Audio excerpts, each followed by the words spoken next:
Hello violinists, welcome to Per Arm Strings. I'm Henriette and this lesson is all about the G major scale as it is set for grade 1. You don't have to have any prior knowledge of the G major scale before you can follow this video. I'll take you on a journey. We learn to play it completely from scratch and hopefully by the end of the video you can play it as well as you need to be able to play it in your exam. And I'll show you where we're heading in this lesson. So by the time of your exam you are required to play the G major scale like this.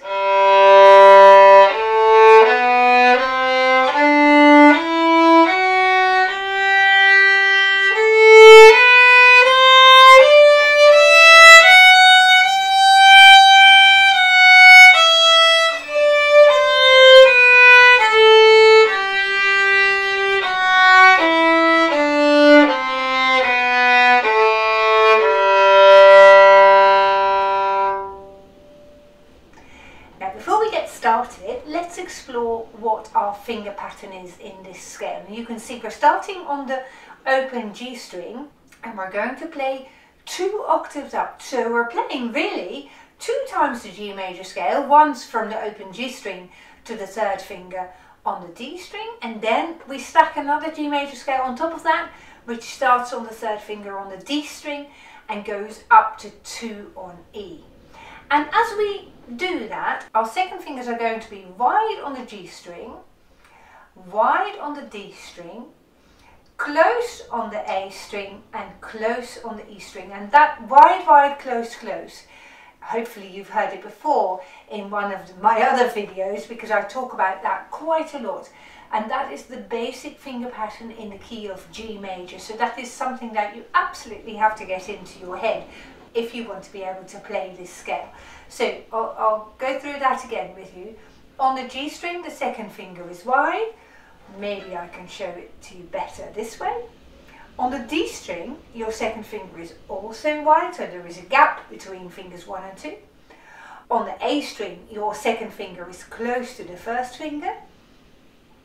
And finally, our top note of the scale is the second finger on the E string, and that one's also closed. So the second fingers on the A and E strings are opposite one another, and the second fingers on the G string and D string are also across one another.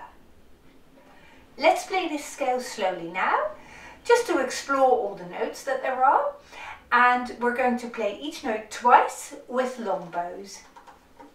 And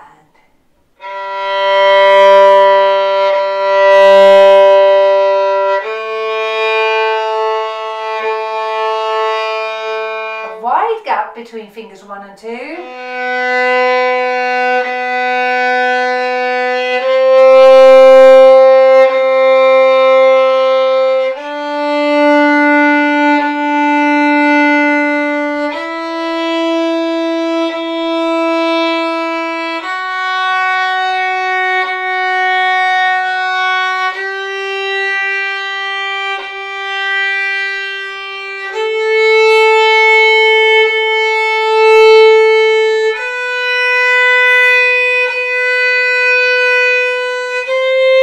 Second finger is close on the A string.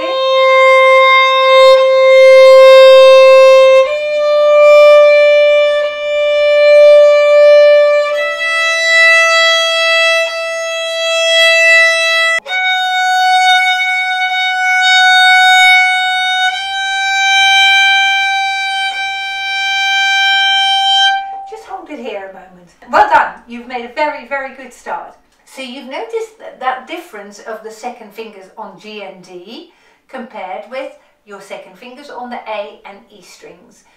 Now you may know, you may have learnt this in the past, just in case you haven't, when the second finger is wide, say on the G and D strings, it means that your 3rd finger then comes right by the side of it. Can you see? Fingers 1 and 2 have got a gap. Fingers 2 and 3 are close together. And that same pattern you've got on the D string as well. Is that on the D string? There we are. 3rd finger. However, when you play a close second finger on the A string, I can't see it now. Your 1st finger is here and then your 2nd finger is close. But there is then a gap for the 3rd finger. If I play my second finger wide, you can see fingers 2 and 3 would have been together now. But then if I move the second finger down, you can see a gap appear between fingers 2 and 3, don't you? So that is something to bear in mind. On the A string, if you play your second finger close, then there is an automatic gap for the third finger. Now let's play the scale again in the same way that we've done just before. And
carry on going down.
Playing. Well done you for exploring this scale.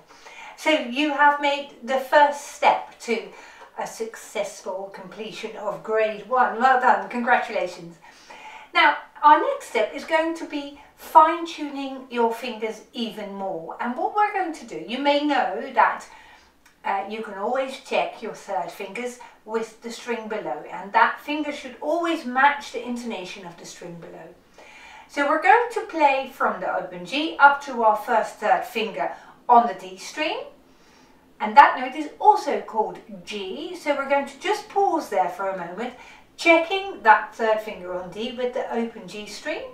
Then when we find that those two notes are matching, we're going to carry on playing up our scale to the third finger on the A string. And you guessed it, you can there pause your music and check the third finger on the A string with the open D string. So we're keeping playing with long bows, and we're also continuing to play every note twice. Here we go, and...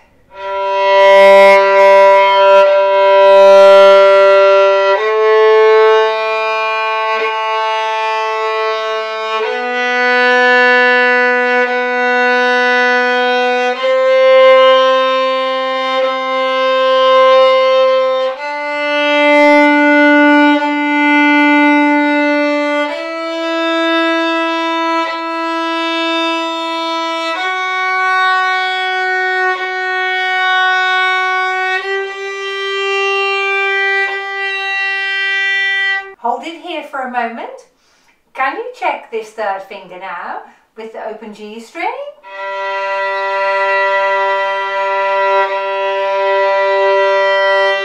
And when your finger is in precisely the right place, those two notes should start to blend together really nicely. And that means that you're playing beautifully in tune. Now, if you find that your notes are clashing, either like this, oh, that, in this case, my third finger has gone a little bit too wide. You can see I've got a little gap between my fingers.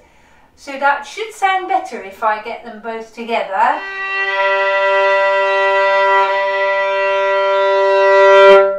So it might also be that your finger is a little bit too flat, in which case it won't sound right with the G string either.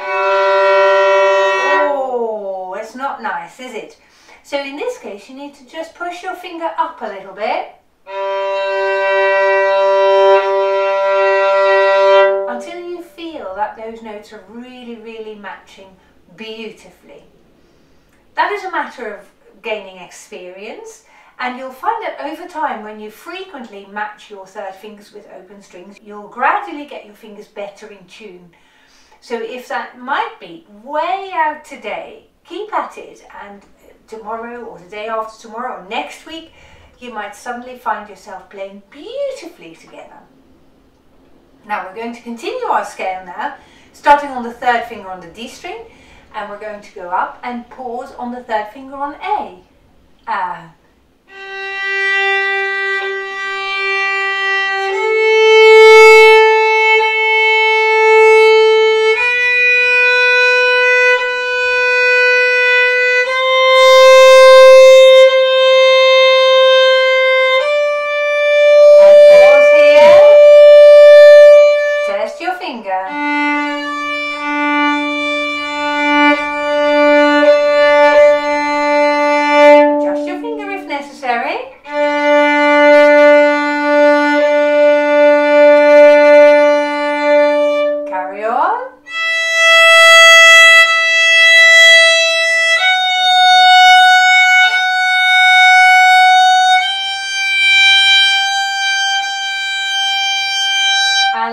To here, shall we? That was really good practice, well done.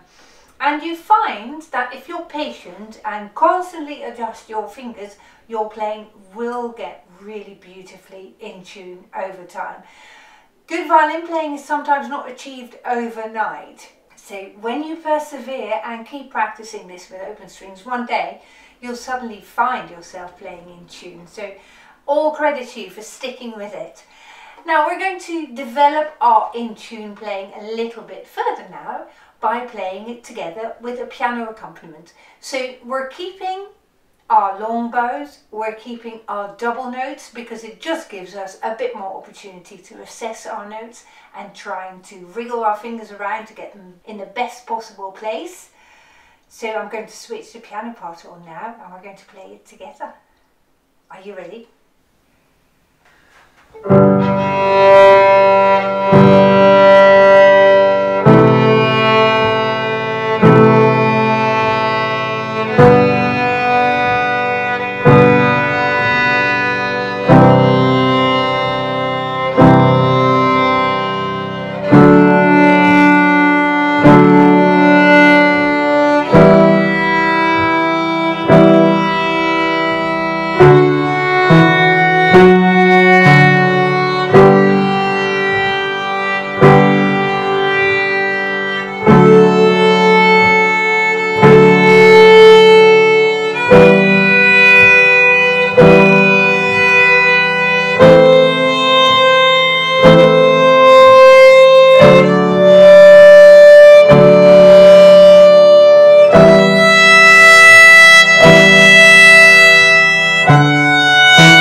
There you go. That was awesome playing. Fantastic. You're getting better and better at it all the time. So now it's time to come away from playing our notes twice, and we're going to play our scale now as it's printed in your notebook. And you can see that all the G's are crotchet notes or quarter notes, and all the other notes in the scale are quavers, or in America people call them eighth notes. Now all the crotchets or quarter notes are played with the whole bow, and your quavers or eighth notes are going to be either at the upper half or at the lower half of the bow. So you give them half a bow's length.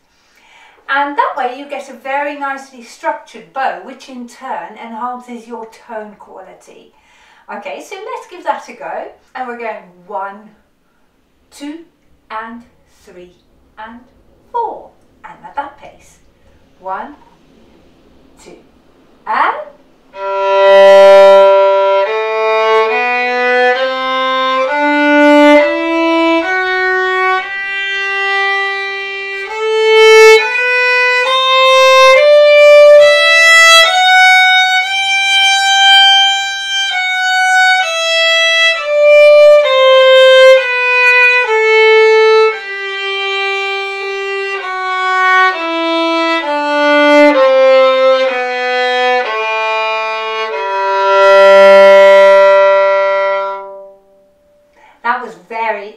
playing. Well done you. Now you've played this a number of times now, so shall we try and play this from memory? I think you might well play from memory, so close your book or look the other way, because in your exam you're required to play the whole scale off by heart, so without the book. And that's what we're practicing next. Here we go. 1, 2, and 3, and 4, and...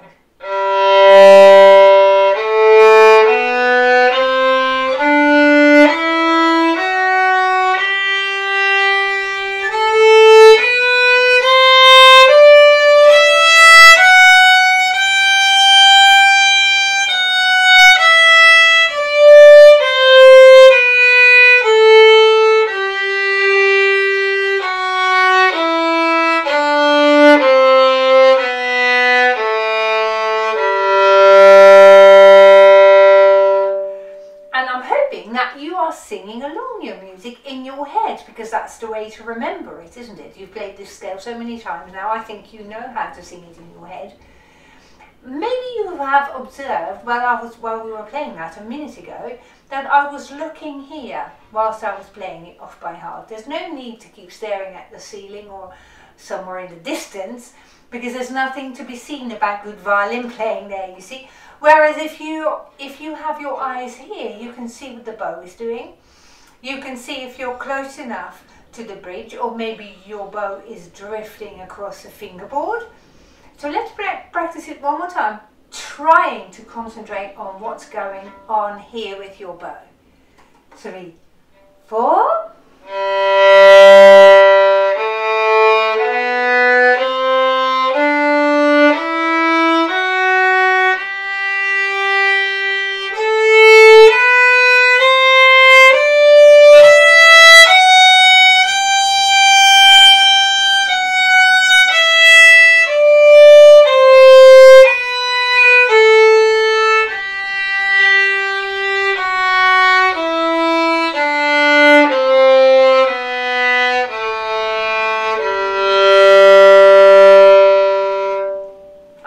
That you've seen a whole lot of things now that you may never have observed before. Really good progress. Now in your exam you're asked to play this scale separate bows, but also slurred. So let's play the slurred version now. If you're not sure how to slur it, take a look again in your book. At the top of your list of scales there is this square box, and it tells you how to slur it. All your G's are still separate bows, and then your quavers or your eighth notes are grouped 2 by 2 on each slur. So let's practice that, shall we? 3, 4.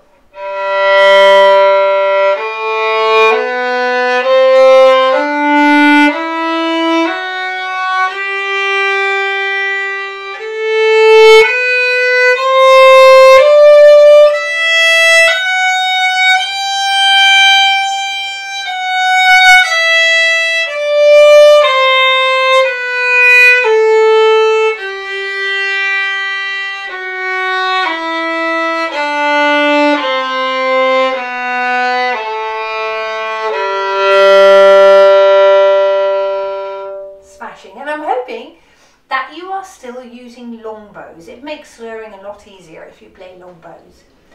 Now, whilst we were playing it just now, maybe you have noticed that when you slur it, there is one string crossing where you have the third finger on the G string and the open D string that are on the same bow. I'll show you what I mean. Look, if I'm here, this one here, see, halfway along my bow, I've got a little string crossing. And we really don't want to hear in our play, we're playing these two notes on different strings. So on our next practice, I want you to listen out that you're not jerking the bow when you go to the D string. It needs to be a really smooth transition. Now, further along the scale, luckily our string crossings are together with bow changes, so we don't actually cross from one string to another while we play a slur. And we're quite lucky with that. So you only have to focus on your first string crossing, and of course as we come down the scale, you've got the exact same, but going from the D string to the G string that time, you see? Let's practice that. And now smoothly.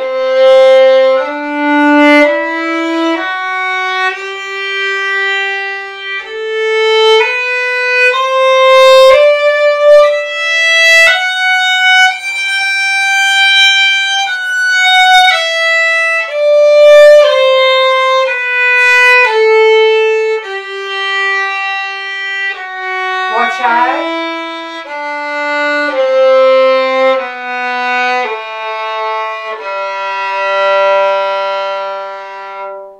When you're aware of those two string crossings, it makes it much easier to look after them in your playing. And that in turn enhances your performance, because as I've said so many times in previous videos in this course, you're not only expected to just play these scales and arpeggios, no, you need to perform them. And on our last playing of today, we're going to add that crescendo, so you're going louder and louder and louder until you hit the top note, which is the loudest note of your piece. And then for the way down of your scale, you're going to stay loud. So really work on your tone quality. Here's your last go, and let this be your best one. Let's play it slurred still, shall we? And